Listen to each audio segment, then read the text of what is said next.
them suckers to move. I ain't in the mood. Got me with the crew, let me do what I do. I tell them suckers to poof.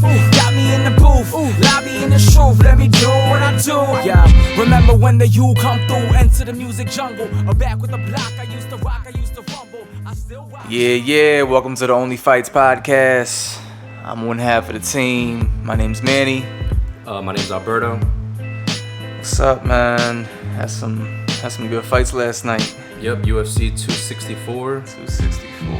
Alright, let's just get right into it. So, a couple of the good prelims, like the first prelim was the Trevin Giles, and then some guy who was from South Africa, some white guy. I don't know how to say his name. Duplessis. Yeah, something like that. Duplessis, something like that. Yeah. That was a good fight. It was a good close first round. I think Duplessis just edged it out. Yeah, I think this was his UFC debut. I had seen Giles fight a couple times. He's pretty good, and yeah, he seemed real confident. Like, I mean, it was pretty even, I guess, right? Like on the stand up, like it was pretty even. Yeah. I actually think Giles was getting the better of the stand up until that second round. Yeah. He goes in, doesn't have his hands up, man, and he gets caught. He gets laid out, man. That wasn't my knockout of the night, but that was a close one. That was a really good knockout, man. Shout out to Dries Duplessis. You know what I'm saying? Beautiful knockout. Yeah, hell of a debut. Yeah, and after that, the next one that was decent was the Nicole Price and Michelle Pereira. Okay, yeah, that was my favorite. That was my fight of the night, actually. Wait, that went all the way, right? That went to decision? Yeah. It was some people didn't like the decision. I did. I mean, I thought it was a. So they gave it to Pereira. Yeah. He pretty much won the first two rounds, and then was gassing towards the end of the third round. And yeah, it's one of those things where, like, if the fight was a little longer, you know what I mean, like, they probably would have had a different sometimes ending. these 3-round fights, man, I don't know, you know. I think how, like, you know how we were talking before about the PFL, how they have more like a football type thing. Yeah. Like, I feel like the UFC needs to start like adopting some things like that, like maybe like an overtime for like certain situations where they can go like another round or something. Yeah, it makes it interesting, you know. It you know, because it gives like fighters an incentive to do more, you know. If you need to win, if you can't just win, you got to win by a knockout. If you can't just win, it has to be like a first or second round knockout. Because I think even Michelle Pereira said towards the end that in the post-fight interview that he knew that he won the first 2 rounds and he knew he just had to not get knocked out that third round pretty much to win the fight. Yeah, which is pretty much what he did on his bicycle. Yeah. Beautiful backflip. Oh yeah. That he did. And to get himself in position. Was a good fight. That was my fight of the night. Yeah, I like that one a lot. Yeah, that was really good. It was entertaining. The Pereira, his fights are always entertaining, especially his first rounds. Like, he always does those crazy things and shit. Good shit, man. And then we go right into the main card. The first one was Sean O'Malley and Chris Moutinho. The Moutinho kid stepped in with 11 days notice. Moutinho, I mean, that dude had heart, man. That dude was just. Yeah, that dude is just there to get hit. I saw somebody said on Instagram or something that what was he saying? They were saying that he was beating up O'Malley's fist with his head. I mean, yeah, he was blocking his punches and his kicks with his face, man. I don't know, man. I'm not a, you know, you don't see that too often though in like UFC and MMA. You don't really see mismatches like that. Plus him being what was it? A few days notice. And that was his debut. Like, he had just got signed to the UFC, and then, you know, whoever O'Malley was supposed to fight dropped out, and I guess this kid stepped in 11 days notice.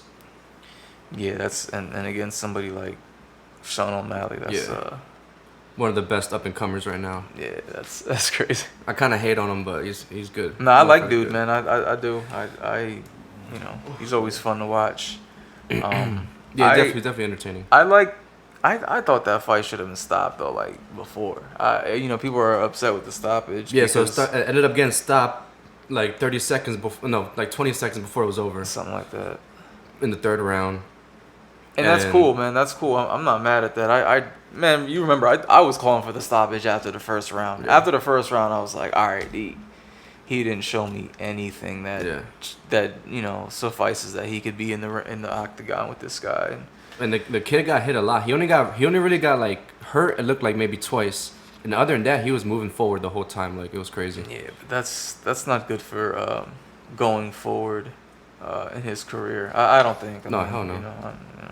Who am I, right? But the only good thing was that they're gonna take care of him probably because he went out there in 11 days on first fight, took it. You know what I mean? Like, took that beating, still put on a show.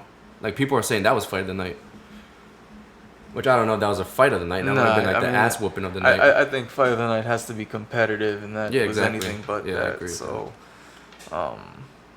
but shout out to Moutinho. He did his thing. He showed that he got heart and a chin, but that I didn't need to see a lot of those rounds. Yeah. All right, second fight was DONNA, the Mexican chick, versus a Russian chick. I don't know her name. I forget, or I don't know how to say her name. Yana Kunitskaya. I don't know. I don't think I've ever seen her fight before. She was ranked. She's ranked. I know that. And DONNA I've seen fight. I think she's ranked like 3 or 4. It seemed pretty competitive. I think DONNA just had like the better boxing. Yeah, they were mostly standing. Right, like pretty much. Yeah, it was first round knockout. I think it was like a left hook she dropped her with. Yeah, and then strong, man. And then finished her with some ground and pound. She's strong. I like what I saw. Yeah, like as soon as I seen her, like she looked big. She got like wide shoulders. Like the Mexican chick got some size on her. Yeah, she's huge. She looked big. I'm not sure what weight class that is. I wonder if. I mean, all these some of these chicks look good coming up, but then you think about like Amanda Nunes, and you're like, I don't know if she's ready for that. I think DONNA's last fight actually was against Holly Holm, and she lost against Holly Holm. I think Holly kind of beat her up. Okay, yeah. So DONNA's good. I've seen that. So she's good, but it seems like she's maybe not quite ready for that top of the elite level yet. Yeah. But I think she definitely improved a lot in this fight in the Holly Holm than she did in the Holly Holm fight. Word. That's what's up. Next one was the heavyweight, TUVASA and Greg Hardy. What'd you think about that one? I loved it. I don't know what they're trying to do with Greg Hardy, man. They like him, man. They must like him. They keep giving him chances. And they put him up against this guy. How do you say it? TUVASA. He's been around for a while. I mean, that's how. Yeah, I've seen him a few times, man. Especially ones with the beer. I remember always linking that to like Stone Cold, and I'm like, yo, this dude is like a UFC Stone Cold, man. Where's he from? I don't remember where he was from, but it's like something they do though, like in their culture. I don't know where the fuck. It's called like a shoey. Yeah. They shoey. I heard about that. He pours a beer into like somebody else's shoe, and then chugs it out of his shoe. Fans was just giving Australian. He's Australian. They shoe with the beer, and he was just drinking. That's kind of crazy, man. Nowadays, man, that's some wild shit, man. Yeah, but so he was, what was that? That was like a minute and some change into the first round. He catches him and lays him out, and which is super impressive because like the first thing we noticed is how big the size difference. Like Greg Hardy is a fucking massive human being. Yeah. And he was going at him like he was throwing heavy shots at him, and TUVASA just caught him. And the way he caught him, his body just like went straight up and just dropped. Like, that was crazy. That was my knockout of the. Yeah, that probably was knockout of the night. For sure. That was beautiful. That was dope. Yeah, Greg Hardy, I don't know. He has a couple losses now. I don't think he might have more losses than wins now, but they like him. Good, I don't know. Not yet, but yeah, we'll see what's to come with him. I don't know. We'll see. I definitely can't wait to see TUVASA again. He's exciting. Yeah. He's got knocked out a couple times too, but then again, I think that's just how it is in the heavyweight class. Like, if you don't win, you get knocked out pretty much. Like, so it's not the same as the other weight classes. Like, but yeah. All right, that was that. The co-main was Wonderboy and Gilbert Burns. That was a pretty good fight. Yeah, I liked it. Good fight. good decision. I'm not mad. I gave Wonderboy the second round, but gave Burns the other two. I thought Gilbert Burns, you know, I mean, he controlled the fight in the first round. And fought really smart. He fought real smart fight. Smart on the ground. Even on the feet, because he's known as kind of just like, you know, letting loose and throwing haymakers and shit. Like, yeah. If he would have done that against Wonderboy, he probably would got knocked out with a fucking kick or something. Wonderboy, he did better striking in the second round. I gave him the second round. I thought Burns finished strong, but I think for the most part, you know, Wonderboy controlled the action in the second round. Yeah. The same way Burns did in the first. And third round was interesting, with Wonderboy landing, you know, that big high kick and looked to wobble him, and but I think you know, once he shook that off and, you know, kind of started to control the rest of the round. He got another takedown and had a really strong grounded pound finish at the end, even though it was a bunch of behind the head, behind the neck shots. I guess it counted. I don't know. Yeah, there were definitely a couple illegal shots. But it was a good strategic fight. You know, nothing crazy impressive. Yeah. Just you know, two guys going to work. Can't get mad at that. Yeah, the most impressive thing is getting Wonderboy down that many times. Like, you know, I mean, if you see Wonderboy fight, you know, like, people don't get him down like that. Like, that's true. That doesn't really happen. I could have went with 2 more rounds of that fight though. I think co-mains should be 5 rounds as well. They might have to start doing that. Yeah, because I mean, I don't know. I think people are starting to be a little more strategic, you know, and especially now, man, compared to the early days of UFC and stuff. Like, there's a lot more strategy involved, and I think that makes for you know, you can have more rounds in a fight, and including the 5 rounders, man. There's people talking about doubling that. 10 rounds. In MMA, that would be wild. That would be insane. But that's where that would benefit someone like fucking Nate Diaz. I think 8 rounds would probably be the most. Because if we're talking 5-minute rounds, I mean, at 10, you know, that's an hour of fighting. So that's crazy. But excuse me, I definitely could have done with another round or 2 of that fight. That was a good one. I think Burns called out. He said he wanted to fight either Nate Diaz or Masvidal. Pretty much, I think he said. Okay, I mean, both coming off a loss. I'm not sure. I would. Yeah, because, you know, Burns fought Usman for the belt, and Usman beat him. Right. So he's pretty much got to work his way back up. I mean, beating Wonderboy is pretty big. Yeah. And that might be it for Wonderboy as far as like competing for the belt. Because he's already fought for it twice in his career. He's like 38, and I mean, after this loss, he's gonna have to work his way back up. But I don't think, you know, I don't think Father Time's gonna allow it. Yeah, it's gonna be hard.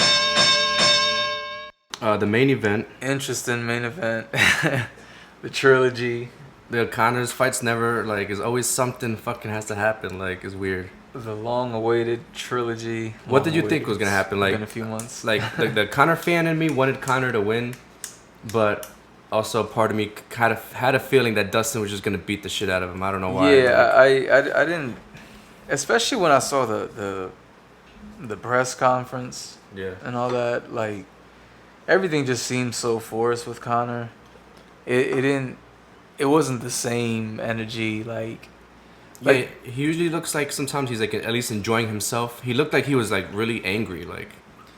Yeah, and especially after the fact, you know, with him still talking trash, and, you know, even the trash talking was like a little, excuse me, a little much with, you know, him, you know, getting at his wife and you know. Saying, it just looks dumb. Like, it just looks dumb. Yeah. Him also kind of like being a married man too. It's like it kind of reminds me of like if you're a wrestling fan and if you remember like how big like NWO was. Like, NWO was like taking over, and then at some point they tried to bring it back, with the same people, and it was not the same. You know what I'm saying? And these are things that happen, and you know, it's just not the same, man. Like we knew who Conor was when he was who he was, and we know that this isn't the same guy.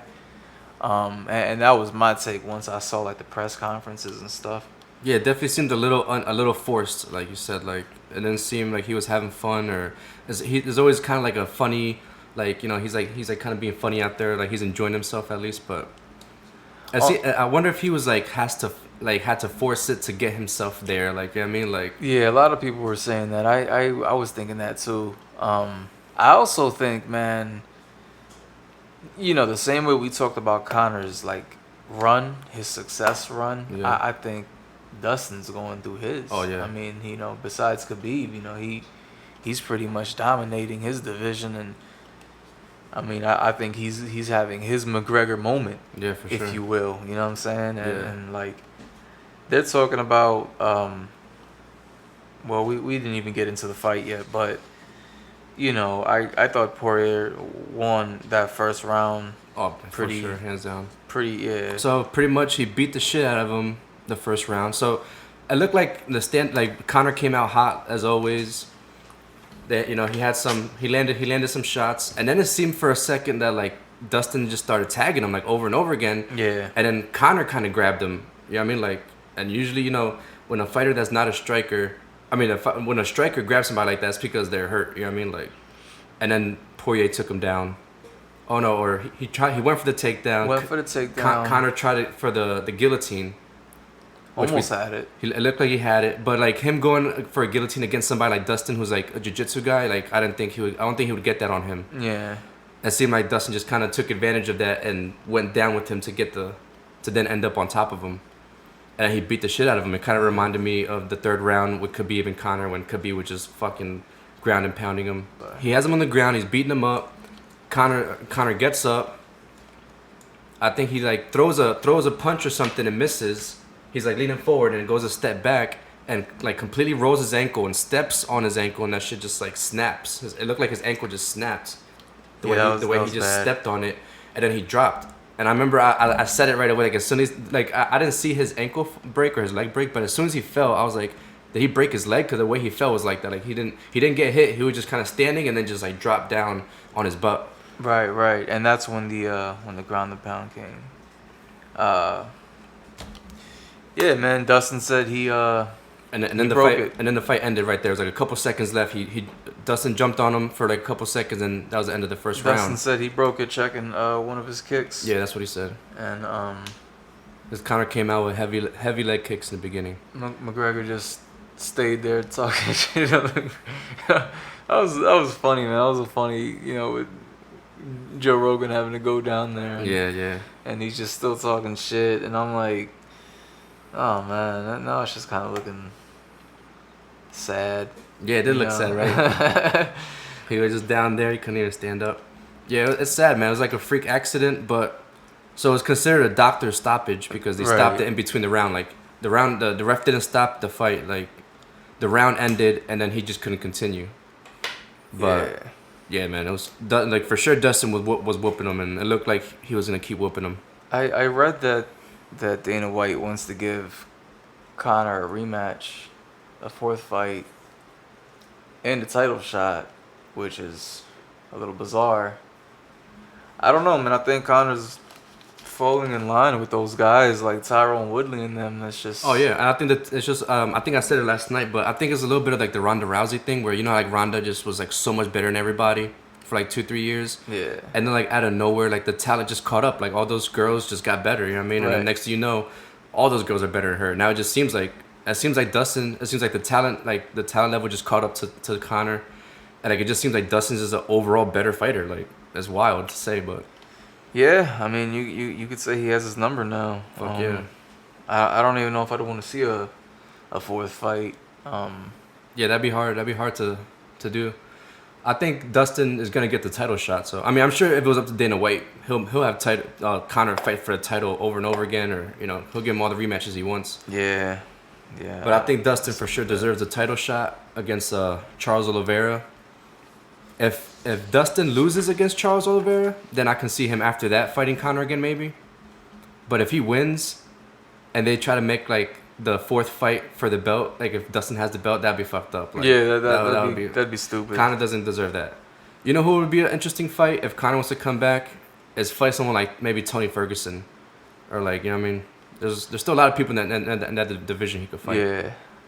I think that'd be a fun fight. That'd probably be a good comeback fight for Conor. Always good fights to make, especially in that division. Yeah, that was a good card. Friday, there was a good card by Golden Boy. It was on DAZN. I'll just quickly run through. Main event, Zurdo Ramirez takes on Sullivan Barrera. Drops him 3 times in the 4th round to get the stoppage. This is a 168-pounder, so he's in the same division as Canelo, Caleb Plant, David Benavidez, guys like that. I don't know if I can see him up there with those guys just yet, but you know, he could be somebody in the future. Is he young? Somewhat. I don't know his exact age. But he's been around. He's just been you know, taking on I guess subpar competition, you could say. I don't think has too much elite you know, experience. The co-main, which I thought should have been the main event, Jojo Diaz taking on Javier Fortuna. He was a late replacement for Ryan Garcia, who dropped out because of like mental health issues. Yeah, he said he wanted to take a break. Yeah, I feel that, man. He's a social media dude. He probably read one too many trolling comments and was like, it's got to be crazy, like to be a fighter nowadays, because you know it's like so mental, and then also do the social media shit, and you know that's kind of how he got his fame. I think the first time I saw Ryan Garcia was when he was doing the fucking punching bag shit, he went viral, super fast punching bag shit on Instagram. Yeah, well, Jojo Diaz, it was pretty close in the first, like, I don't know, 3-4 rounds, but Jojo Diaz, you know, stepped on the gas and took over. 12th round decision. He called out then everybody: Ryan Garcia, Devin Haney, Teofimo Lopez. All the lightweights. You know, I want to see him against those guys. I want to see him against maybe like a Jorge Linares or even a Ryan Garcia. I don't know if he can fuck with Lopez and them, but you know, yeah. What's the next like fight in that division of those guys coming up? Let's see. I think is Teofimo fighting? Teofimo is going to be fighting Kambosos in September, I believe, and that should be a good one. And we all know that Loma just had his fight with Nakatani and wants his rematch. Right. So they're talking about doing that in December. That's why he fought that guy pretty much, right, to get the rematch. Yeah, he beat him up, man. You know, I mean Lopez did too, but he didn't stop him and he didn't look the way Loma did. Yeah. And Loma and Nakatani was coming off a pretty good win against I don't want to say his name because of what happened, but if you know, you know. You know, Nakatani was coming off his best win basically, and to go in there and Loma, you know, coming off a loss and going right in there with somebody like Nakatani, I think that was a statement. So I'm really excited for that. Well, I was excited for the Wilder Fury 3, but Fury tests positive with the coronavirus. And now the fight is scheduled for October. Where's it gonna take place? I believe that's at the AT&T Stadium. Or no, I'm sorry, at the Allegiant Stadium, the Raiders. Oh yeah, you did say that. Yeah, in Vegas. The AT&T has the Manny Pacquiao and Spence fight. I hope that happens, man. Yeah, I don't know what's going on with it. It might just be money. You know, they might just want some money out of it. But man, could you imagine if Pacquiao beats Errol Spence? That'd be awesome. He'd be the GOAT. I mean, he would really be the greatest boxer of all time. Like, you're 40, what, 43, I think he'll be by the time they fight. He's not even supposed to be in that division. The guy's way too small for that division. Who? Pacquiao. And Spence is like the opposite. He's kind of big for that division. So, you know, I don't see Pacquiao doing it, man. I think that's actually going to be kind of a sad day. I might shed a few tears, man, watching that. Yeah, that's what I think the consensus is. I think a lot of people think Pacquiao's going to get a whooping. Yeah, so, yeah, man, you know, in terms of boxing, man, I'm excited. I believe next week is the Charlo Castano fight. That's for Undisputed, I think, at 154. There's been a lot of Undisputed championship fights, you know, in the works at least. It's like the new thing to do now since there's like so many belts. So many belts, man. So the more Undisputed, the better. Yeah. It's a good fight, man. Jamel Charlo, man, I think he's the best at 154. I think that's pretty. But, you know, Brian Castano, man, he's undefeated. He's no joke, man. He has a 66% knockout ratio. I think it's going to be a good scrap, man. It's going to be on Showtime, regular Showtime. It's not a pay-per-view fight. Yeah. Yeah, that's one to check out. I'm not sure what the undercard looks like, but yeah. And what's next for Canelo? Who's he fighting next? Canelo, man, he's a maniac, man. I think he wants to fight Beterbiev at 175. That's the fight that I thought he'd want to stay away from. Yeah. Because Beterbiev kind of strikes me as like another Triple G, but in a higher weight class, so he's probably stronger, and younger, so he's probably stronger. Yeah, man. I mean, if he doesn't get the Caleb Plant fight, which would make him undisputed. Oh yeah, that didn't happen yet. I think Caleb Plant is holding out for like a whole lot of money. I think he knows. You know what? I don't blame him, man. That look what happened to Billy Joe Saunders, man. That could be his last fight. Billy Joe Saunders. That could be his last fight. So why wouldn't you want a huge payday? I mean, but yeah, I mean, you know, Canelo, he should be fighting in September. I don't see why he wouldn't be. Yeah. And if it's not Caleb Plant, it might be Beterbiev. Both. I would prefer the Beterbiev fight, to be honest. That wouldn't, you know, be for undisputed. That's him going back up to light heavyweight. Light heavyweight, and yeah, that'll be crazy. Yeah. So, I think it'll be fun to see Canelo fight more of the bigger guys. Yeah, I think that's the only way he could lose. Yeah. I don't see him losing. Even you got David Benavidez at 168, but I don't think he's good enough. He might be strong enough, but I don't think he's good enough to beat a Canelo. Not now, anyways. They got to be strong and they got to be fast. And they got to be good, man. They got to be real good because you know we've only seen Canelo get better. It's wild. Yeah, like, it's wild. The way he's increased and everything, and his fucking head movement like doesn't even look real sometimes. His defense is so polished, and yeah, man. You remember I used to, I don't want to say hate on the guy, but you know I pointed out some flaws, like you know, and a lot of people try to taint his legacy because of some of those victories, but.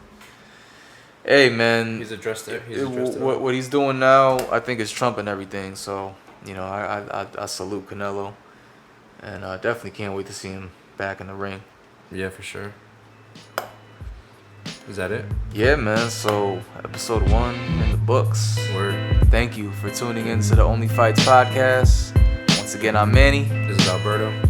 And we out.